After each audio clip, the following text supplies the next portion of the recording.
10페이지 누가복음 10장 25절 찾으시면 아멘.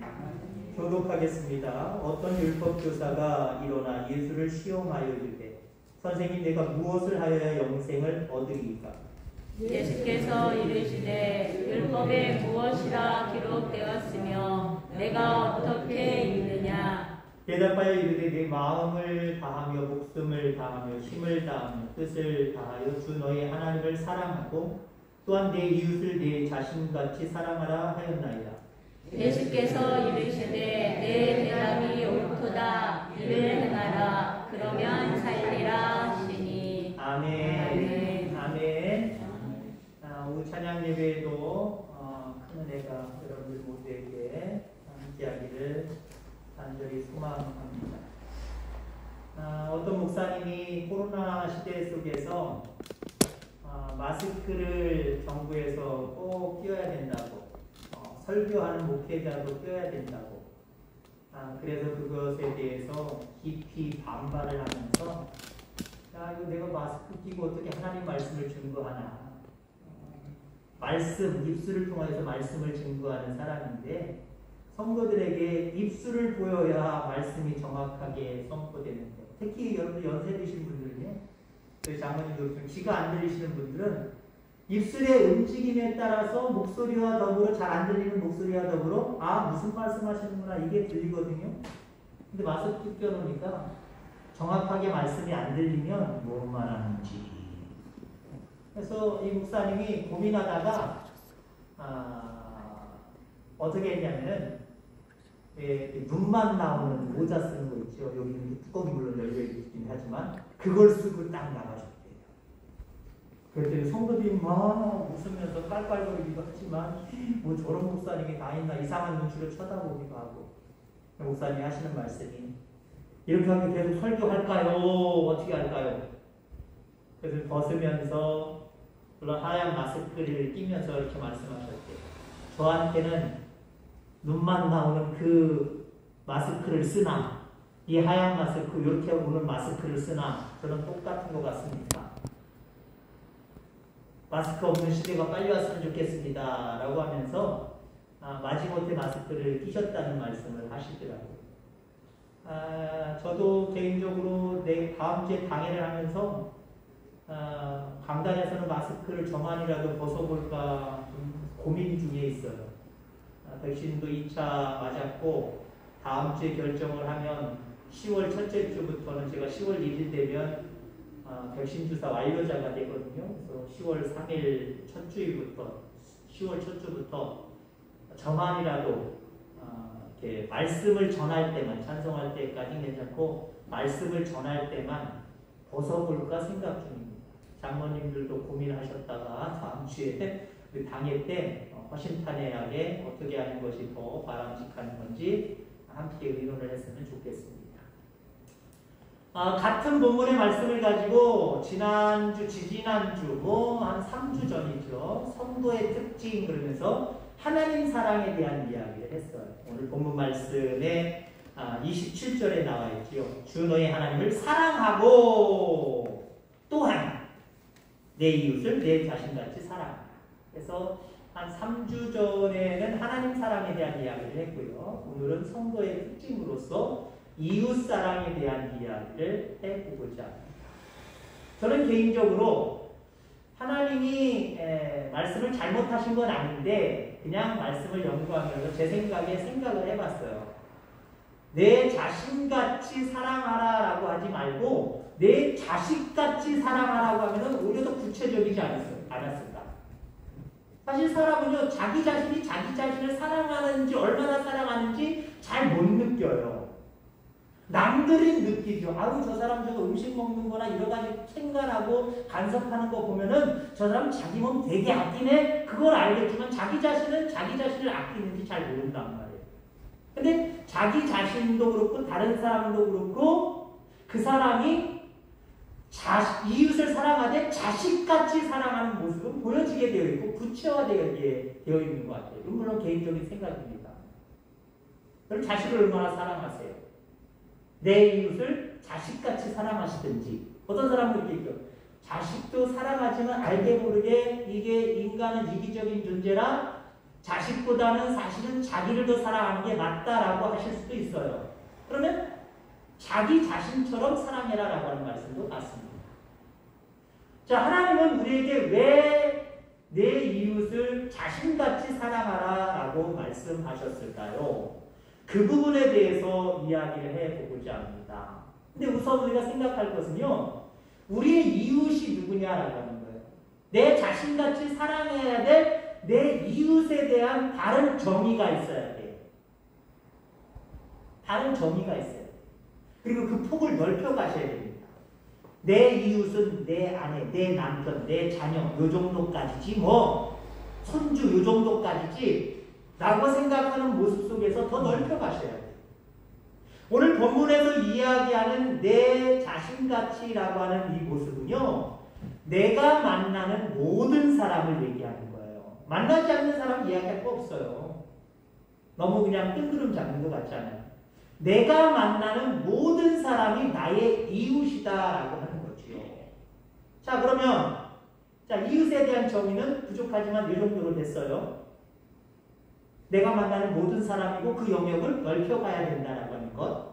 그러면 왜 주님께서 우리에게 이웃을 사랑하라고 하셨는가? 그 이유에 대해서 이 시간 잠시 살펴보고자 합니다. 우선 첫째는요, 우리가 사실 사람을 사랑하지 못하기 때문에 그래요.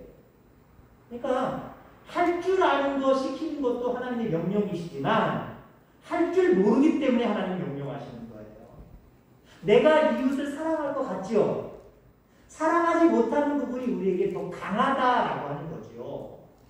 어느 날 한 사람이 예루살렘에서 여리고로 가다가 강도를 만납니다. 강도를 만나서 모든 것 다 빼앗기고 몸에 상해까지 입었어요. 죽을지 말지 하는 위험한 고비까지 이르러서 쓰러져서 아무 행동, 자기 스스로 할 수 있는 행동이 없다라고 하는 겁니다. 그때 그곳을 제사장이 지나가고 그 다음에 레위인이 지나갑니다. 나 몰라라 하고 그냥 지나갑니다. 죽어가고 있는 그 한 사람을 그냥 봤음에도 불구하고 옆으로 돌아서 그냥 돌아가 버린다.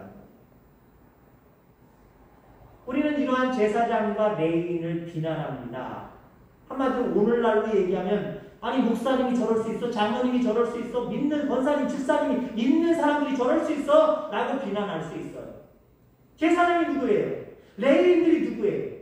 누구보다도 하나님의 말씀을 더 잘 알고 그 말씀대로 살아가야 될 대표적인 사람들 아닙니까? 근데 이 사람들이 강도 만난 같은 이스라엘 민족 이 사람을 그냥 보고 지나가 버린단 말이에요. 그래서 우리는 야 어떻게 저런 사람들이 사람이냐? 이웃이라고 할 수 있느냐? 라고 우리는 손가락질을 할 때가 있어요. 비난할 때가 있어요. 근데 우리가 곰곰이 생각해 보면요.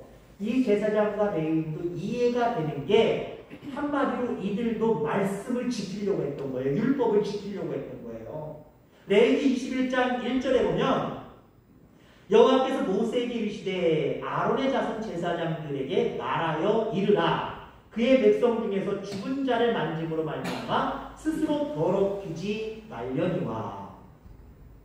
하나님이 제사장들에게 뭐라고 말하랬냐면 이스라엘 백성들에게 이스라엘 자손들에게 뭐라고 얘기했냐면 죽은 자의 시체를 만지지 말래요. 부정하다고요. 자, 그 다음에 민수기 19장 11절에 보니까 사람의 시체를 만지는 자는 2해 동안 부정하니 7일 동안 부정하니 7일 동안 주일도 못해야 되고요. 7일 동안 마귀들 자가격리를 이때부터 자가격리 생겼다고요. 자가격리를 해야 된단 말이에요. 사람들의 무리들 속에서 벗어나서 보이지 말아야 돼요. 숨어 지내야 돼요. 부정하기 때문에. 그 기간이 지난 다음에 너는 정결하다라고 하는 그런 선언을 받고 이제 일상적인 생활 가운데 돌아오게 된다라고 하는 거죠. 이 율법에 있는 거예요. 이게 말씀에 있는 거예요. 모세오경에 있는 거예요. 그러니까 제사장들이나 레위인들이나 그 말씀을 알기 때문에 강도 만나 상처를 입고 죽어가는 한 사람이 있지만 그냥 지나쳐 버리는 거예요. 자, 우리도 주님이 이웃을 사랑하라고 하시지만 우리의 입장에서 이웃을 사랑하지 못하는 이유들이 이웃을 사랑해야 될 이유보다 사실 더 많은 것 같아요. 가만히 생각해 보세요. 내가 저 사람을 사랑해야 될 이유와 사랑하지 말아야 될 이유를 한번 비교해 보세요. 물론 내가 생각하는 이유 가까운 사람일수록 사랑해야 될 이유를 더 찾을 수 있을 거예요. 그런데 조금만 범위를 넓혀가기 시작을 하면 내가 저 사람을 사랑해야 돼? 사랑하지 말아야 돼? 이걸 따지면요. 사랑하지 말아야 될 이유가 사실 더 많다니까요. 점점 범위를 넓혀가면 넓혀갈수록 내가 왜 저 사람한테 내가 물질로 도와야 돼? 뭘로 도와야 돼? 그럴 필요가 어디 있어? 이런 이유가 사실 더 많다라고 합니다.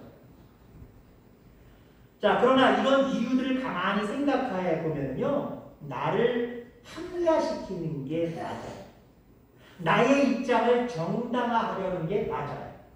합리화시키고 정당화하려고 하니까 저 사람은 나한테 먼저 해준 것도 없고 저 사람은 예전에 나한테 욕도 하고 손가락 칠 때 했던 사람인데 내가 왜?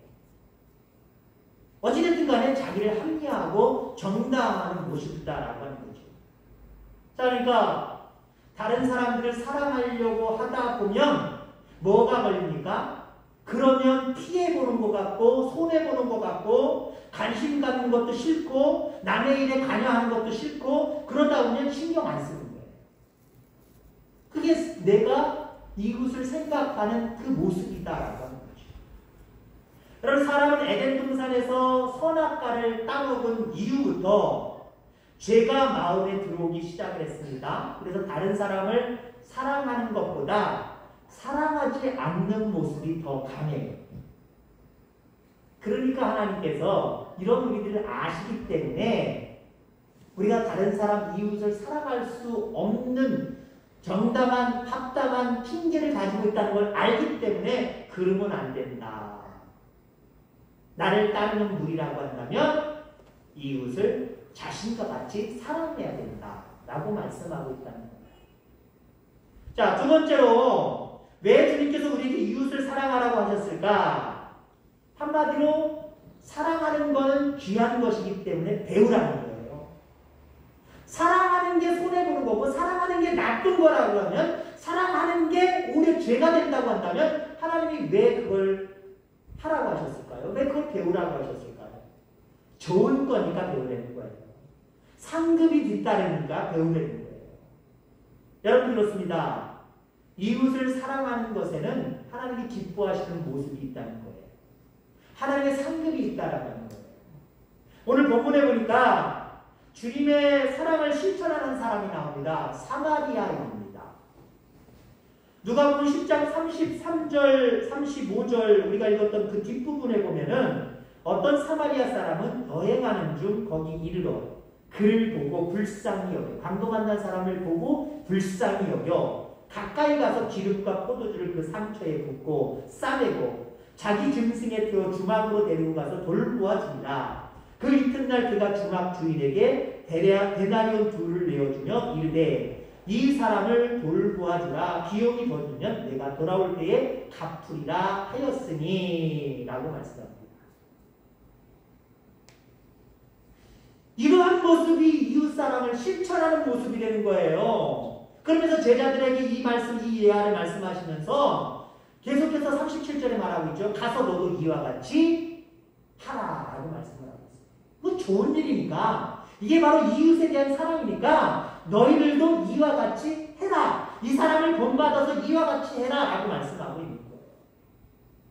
여러분, 그렇습니다. 성경에 나와 있는 인물, 특히 예수님 보고 배우라는 거예요. 왜 성경의 인물로 우리에게 기록하고 있습니까? 물론 성경의 인물 중에는 반대적인 개념으로 저 사람은 악한 거니까 저런 행동은 배우지 말아라 라고 모델로 우리에게 제시해 주신 거고요. 많은 경우, 예수님을 포함한 많은 경우는 이와 같이 행하는 것이 정말 복된 일이기에, 생명이 되는 일이기에 이 사람들이 행한 것 같이 너희도 배워라 그거예요. 그래서 성경의 인물들을 통해서 많이 배우시길 바랍니다. 성경의 인물들만 기억하고 성경의 인물들이 행했던 행동들, 그런 어떤 지적들, 지사들, 이런 것들만 기억해내는 학문적인 알이 아니라 내 몸이 행동할 수 있는, 따를 수 있는 그 모습으로 배워가시기를 주의 이름으로 축원합니다. 사실 본문 사마리아인 강도 만난 사람과 아무 상관이 없는 사람입니다. 아니, 아무 상관이 없는 것이 아니라 오히려 잘됐다 하고 박수 쳐야 될 상황이에요. 왜냐하면 당시 유대인들, 이스라엘 백성들은요, 사마리아 사람들을 적대시했거든요. 아니, 적대시를 떠나서 원수 관계까지 생각을 했단 말이에요. 근데 지금 강도 만난 사람은 오늘 본문에 나와 있지 않지만 유대인입니다. 이스라엘 백성입니다. 같은 족속인 제사장과 레위인들은 보고 지나가 버렸는데 이 레위인들 그리고 유대인들이 생각할 때 이방인이고 원수 같은 사람들 사마리아인이지만 사마리아인은 그 강도 만난 사람을 보고 불쌍히 여겨 최선의 노력을 감당합니다. 이게 이웃이 되는 거예요. 이 사람이 이웃이 되는 거예요. 여러분, 이 모습을 여러분들 배워갈 수 있는 저와 여러분들 다 되길 바랍니다. 율법적인 모습으로만 성도의 모습을 유지하려고 하지 말고 정말 우리의 행함을 통해서 정말 저 사람이 하나님 믿는 사람이다 이렇게 인정함을 받게 되기를 주의 이름으로 축원합니다. 지금 이 예화를 통해서 하나님의 입장에서 다시 설명하면 제사장들과 레위인들 누구보다 말씀을 많이 알고 말씀 속에 살아가는 사람이라고 하지만 하나님이 바라보실 때 너는 진짜 믿음의 사람 아니야 그렇게 인정하신 거예요. 그렇게 평가하신 거예요. 반면에 이 사람들이 야 저렇게 살면 안 돼. 우리처럼 말씀 가지고 믿음 안에서 살아가야지. 저 사람 도대체 뭐야? 라고 했던 그 사마리아인은 오히려 진정한 이웃의 모습을 가지고 이웃 사랑을 실천했단 말이죠. 그러니까 하나님이 칭찬하실 때 이 사람을 칭찬한 거예요. 진정한 이웃은 누구냐? 이 사람이 진정한 이웃이다. 그리스도의 사람들이 어떠해야 되느냐? 그저 율법적인 모습 속에서 나는 성도네 하면서 겉모습만 성도라고 하는 모양과 어떤 겉포장만 가지고 살아가는 것이 아니라 실속을 가지려는 거예요. 하나님 사람과 이웃 사람 실속을 가지려는 거예요. 이 실속이 없는 건 빈 껍데기에 불과해요. 주님에게서 또한 많은 인물들, 성령의 인물들을 통해서 주님의 사랑을 그리고 이웃을 사랑하는 모습을 배워가는 저와 여러분들 다 되기를 주의 이름으로 축원합니다. 자, 마지막으로 왜 주님께서 우리에게 이웃을 사랑하라고 하셨을까? 우리는 사랑을 명령하지 않으면 지키지 않으려고 해요. 그렇기 때문에 사랑하라고 명령하신다는 거죠. 그럼 사랑하라고 하는 건 명령이에요, 명령. 성경의 말씀을 보면은요, 하라는 명령이 있고 하지 말라는 명령이 있어요. 뭐 그것을 구체적으로 말씀을 드릴 수는 없습니다만은 특히 십계명에 드러나 있죠. 뭐 하라, 하지 마라. 구체적으로 뒷부분을 살펴보면 십계명이 반으로 딱 쪼개지는데 하라는 명령과 하지 말라는 명령이 있다라고 하는 거죠. 여러분, 죄가 뭡니까? 죄. 하마르티아. 간역에서 빗나갔다라고 하는 말씀이고요. 또 다른 말씀으로 얘기하면 말씀에서 빗나갔다는 거예요. 말씀대로 살아야 되는데 말씀에서 곁길로 갔다는 거예요. 다른 길로 갔다는 거예요. 그럼 그 말씀이 무엇이냐? 좀 전에 얘기했잖아요. 하나님의 말씀은 두 가지로 분류하면 하라는 말씀과 하지 말라는 말씀이 되는 거예요. 하라는 말씀을 따라 하면 되는 거예요. 하지 말라는 말씀을 따라서 하지 않으면 되는 거예요. 그게 죄가 성립되지 않은 거예요. 그게 하나님 앞에 선한 일꾼으로 살아가는 모습이다. 여러분, 우리가 사랑하지 않는 것 죄입니다. 사랑하라고 했는데 사랑하지 않는 것도 죄고요. 사랑하라고 하는 명령이 있기 때문에 그 명령대로 우리는 살아가야 된다라고 하는 거예요. 미워하는 건 더 죄가 되죠. 그죠? 분명히 사랑하라고 했는데 미워한다라고 하는 건 죄가 되는 거예요. 근데 사랑하지 않는 것도 죄가 된다는 것, 뭐 새롭게 하는 건 아니지만 더 큰 의미를 여러분들에게 두시기를 바랍니다. 미워해서는 절대 물론 안 되겠지만 사랑하지 않는 것도 죄가 되는 거예요. 왜요? 하라, 하지 말라. 하지 말라는 내가 지켰을지언정 하라는 걸 지키지 않는 이것도 죄구나. 우리는 어쩌면 여기에 비중을 두고 여기만 생각할 때가 있어요. 나는 그래도 원수는 사랑하지 못하지만 미워하지는 않아. 미워하진 않아. 그걸 우리가 합리화시킬 때가 참 많아. 이웃을 내 몸같이 사랑하지는 않지만 미워하진 않아. 원수같이 생각하진 않아. 그것으로 내 믿음을 위안 삼으려고 할 때가 있어요. 근데 여기 비중을 한번 더 보세요. 이건 당연하지만 이것도 죄구나. 이것도 내가 지금 잘못 살아가고 있는 거구나. 이것으로 말미암아 사랑하라 했는데 하지 않는 내 모습을 통해서 하나님이 정말 기뻐하시지 않고 있구나. 이 모습을 생각하면요, 우리의 믿음이 더 발전적일 수가 있어요. 이것만 가지고 안주하면 발전적이지 않잖아요. 근데 이건 당연한 거고, 하라라고 하는 명령을 따라서 그렇게 하지 못하는 나의 모습을 애통해 하면서 하나님 더 사랑할 수 있도록 하나님의 사랑을 알게 하시고 그 사랑을 다른 사람들에게 전할 수 있도록 인도해 주옵소서 라고 기도하고 도전받고 배우는 저와 여러분들 다 되기를 주의 이름으로 축원합니다. 자, 결론적으로 말씀드리면 우리가 이웃을 사랑하면, 내 자신같이 이웃을 사랑하면 무엇이 유익이 있냐는 거예요. 물론 오늘 본문의 말씀에는 내 이웃을 내 몸과 같이 내 자신같이 사랑하라 그러면 살리라라고 말씀하고 있어요. 살아야 되잖아요, 여러분들. 영원히 살아야 되잖아요. 하나님 사랑하고 이웃 사랑하는 건 이거 별거 아닌 게 아니에요. 내 생명, 영원한 생명이 왔다 갔다 하는 문제예요. 영원한 생명이 왔다 갔다 하는데 여러분들 어떻게 신경 안 쓸 거예요? 신경 쓰셔야지. 신경을 쓰셔도 아주 깊이 쓰셔야지. 자, 이거 말고도 요한 1서에 보면 이웃을 우리가 사랑할 때 우리에게 주시는 유익이 있어요. 요한 1서 4장 7절 말씀, 사랑하는 자들아 우리가 서로 사랑하자. 사랑은 하나님께 속한 것이니 사랑하는 자마다 하나님께로부터 나서 하나님을 알고.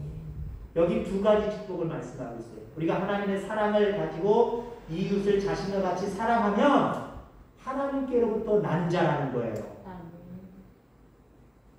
하나님께로부터 난 자. 하나님은 어떻게 대우하실 거예요? 내 새끼잖아요, 내 새끼. 하나님을 알아보실게요. 내 새끼잖아요, 내 자식이잖아요. 보통의 사랑, 보통의 관심을 가지고 지켜보고 하시지 않겠습니까? 근데 하나님의 사랑을 가지고 사랑하지 않는다고 한다면 하나님께로 난 자가 아니라고 스스로 자기는 딱 떠들고 다니는 거예요. 우리 아버지는 저 아버지, 우리 아버지 진짜 아버지 아니에요. 하고 돌아다녀 보세요. 아버지께도 먹칠하는 거지만 자기 자신에게 손해가 없는 거예요. 노여하신 아버지가 보호하고 인도해 주시겠어요? 그래 너 나가라. 그러겠죠. 근데 우리가 이웃을 사랑하면 하나님께로부터 난 자라는 거예요. 하나님을 아는 사람이 되는 거예요. 나랑 하나님과 깊은 관계가 있다는 거예요. 하나님을 사랑하지 않으면 입술로만 나는 하나님의 자녀입니다. 하나님밖에 없습니다. 하나님 뻥이야 라고 말씀하실 거예요. 이웃을 사랑하지도 않고 미워하고 이웃과 적대시하면서 살아가는데 나는 하나님의 자녀입니다. 하나님 뜻대로 살겠습니다. 이 고백이 하나님이 알아보실 때 내 자녀의 고백이라고 볼 수가 있어요? 그럴 수 없다는 거예요. 요한일서 4장 7절 그리고 16절 말씀이 이렇게 얘기하고 있어요. 하나님이 우리를 사랑하시는 사람을 우리가 알고 믿었노니 하나님은 사랑이시라. 사랑 안에 거하는 자는 하나님 안에 거하고 하나님도 그의 안에 거하시느니라. 여기에는 5가지 축복이 들어있습니다. 하나님 안에 거하고 또 하나님이 그 안에 거하십니다. 하나님이 내 안에 거하고 내가 그 안에 거하고. 이게 엄청난 축복이에요, 여러분들. 말로는 우리가 많이 들어서 그냥 아멘 하지만 곰곰이 생각해 보면요, 그분이 내 안에 계시고 내가 그분 안에 있다는 게 이게 보통의 복입니다. 이웃을 내 자신같이 사랑하면 그분이 내 안에 오세요. 내가 그분 안으로 들어가는 거기도 하고 끈끈한 하나님과의 그 관계가 회복되고 유지되는 거예요. 자, 그 다음에 우리를 통해 하나님이 드러나고, 여러분들 우리가 드러나는 게 아니라 이웃을 사랑하면 하나님이 드러나는 거예요. 물론 나도 드러날 수 있겠지요. 여러분, 우리는 하나님을 드러내는 자들입니다. 나는 새하여야 되겠고 그는 흥하여야 되리라. 세례 요한이 증거한 거잖아요. 이런 태도를 가져야 돼요. 그러면 당연히 이웃 사랑하셔야지. 내가 하나님을 드러낼 수 있는 방법이 어디 있어요? 이웃을 사랑함을 통하여서 하나님을 드러내는 거예요. 그 다음에 하나님이 영광 받으시고 우리의 존재 목적이 하나님의 나라와 의를 위한 일을 통해서 하나님께 영광을 올려드리는 거잖아요. 그러니까 이웃사랑 별게 아니라요. 아주 중요한 부분이에요. 이웃을 내 자신같이 사랑하시길 바랍니다. 그 모습을 통해서 하나님께 영광을 드러내기를 주의 이름으로 축원합니다. 그리고 우리 안에는 사랑이 충만하게 된다라고 말씀을 하고 있어요. 지금 받은 사랑으로 됐어요? 욕심내시기를 바랍니다. 하나님 지금 받은 사랑으로만 됐어요. 그렇게 절대 고백하지 마세요. 감사로 고백을 할 수는 있지만 지금까지의 사랑으로 충분합니다. 됐습니다. 라고 말씀하지 마세요. 앞으로 부어주실 사랑이 더 크고 더 무궁무진해요. 그 사랑 받으셔야 돼요. 지금 1년 7, 8개월 동안 하나님 코로나로부터 보호해 주셔서 감사합니다. 여기까지입니다. 아니요. 위드 코로나인데요. 앞으로는 더 오랜 세월 동안 같이 있어야 되는데요. 같이 있다는 거 하는 말씀은 그냥 같이 가나보다라고 하는 모습도 있지만 계속해서 주의하고 조심하고 살펴야 된다는 거예요. 신경 써야 된다는 거예요. 아무렇게 해서 하려는 얘기가 아니에요. 그러니까 하나님의 사랑, 하나님의 돌보심, 하나님의 은혜는 우리에게 더 필요한 시대가 되어버린 거예요. 그러니까 위드 코로나 이제 위드 갓, 위드 지저스가 돼야 돼요. 하나님과 함께 하셔야 돼요. 하나님이 우리에게 부어주시는 사랑이 세상이 우리를 유혹하고 우리를 병들게 하고 우리를 전염되게 하는 거 그거보다 더 세야 될 거 아니에요. 이거보다 더 세지 않으면 감염될 수밖에 없고 고통과 고난 가운데 우리는 우리의 믿음이 쓰러질 수밖에 없어요. 그러면 안 되잖아요. 고난과 고통과 질병이 이 세상에 그대로 놓여있지만 하나님의 사랑이 더 강력하고 크면 충만하면 앞서서 얘기했지만 같이 가지만 우리는 누르며 살아가는 사람들이잖아요. 어떻게 누르요? 내가 할 수 있어요? 내가 앞으로도 조심하면 돼. 아유 백신 맞으니까 됐어. 되긴 뭘 돼요? 2차 다 맞아도요. 돌파가 있어요. 돌파. 아까 우리가 이야기했죠. 오전에 우리가 눈을 떠야 되는데 속눈을 떠야 되고 그 다음에 미래를 바라보는 눈을 떠야 되고 여기까지는요. 제가 개인적으로 말씀드릴 때 1차 예수 백신 맞으신 거예요. 두 가지. 1차 백신, 그 백신 뭐? 예수 백신. 하나님 백신 맞으신 거예요. 그 다음에 진리의 눈이 떠야 되고 영의 눈이 떠야 된다. 여기까지 가면 이제 2차 백신 맞으신 거예요. 근데 세상의 이 코로나 백신은 2차 백신까지 완료해도 아니 3차까지 맞아서 또 3차를 맞는다고 해도 돌파가 있어요. 돌파가. 세상은 그렇다니까요. 세상에는 믿을 것이 안 돼요.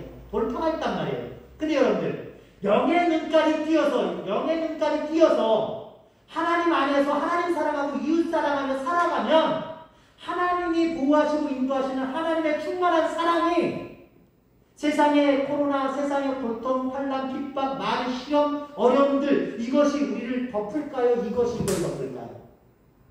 오른손이 왼손을 덮을까요? 왼손이 오른손을 덮을까요? 요점이 뭔데? 오른손이 하나님의 사랑에 충만하신 능력과 권능이 세상의 코로나와 세상의 고난과 환난과 핍박과 유혹과 미혹과 이 모든 것들을 덮어버리고 이거 안 없어져요. 말세가 될수록 이게 더 심해져요. 이거 잘 기억하시기 바랍니다. 이거 없게 해주세요 하지 말라 그랬어요. 어차피 같이 가야 돼요. 같이 가야 되는데 우리는 하나 더 져서 그게 같이 간다고 하면 나는 더 하나님과 같이 가겠다. 밀대 하나님이다. 하나님과 난 더 든든하게 같이 가겠다. 그러면 이 능력으로 이게 덮여지는 거예요. 보호받고 인도받고 충만하게 살아갈 수 있는 거예요. 그러면 그 충만한 사랑은 마지막에 7번째 그 사랑에 대한 이야기 했습니다만 그 사랑은 누구에게 임하느냐? 하나님 사랑하고 이웃을 내 자신같이 사랑하는 자들에게 이 하나님의 충만한 사랑이 입혀지는 거예요. 그러면 세상을 이깁니다. 이렇게 세상의 모든 환난과 핍박과 질병과 모든 것들을 능히 하나님 사랑과 이웃 사랑을 통해서 덮어갈 수 있는, 이겨낼 수 있는 저와 여러분들 다 되기를 주의 이름으로 축원합니다. 기도하겠습니다. 하나님 아버지 감사합니다.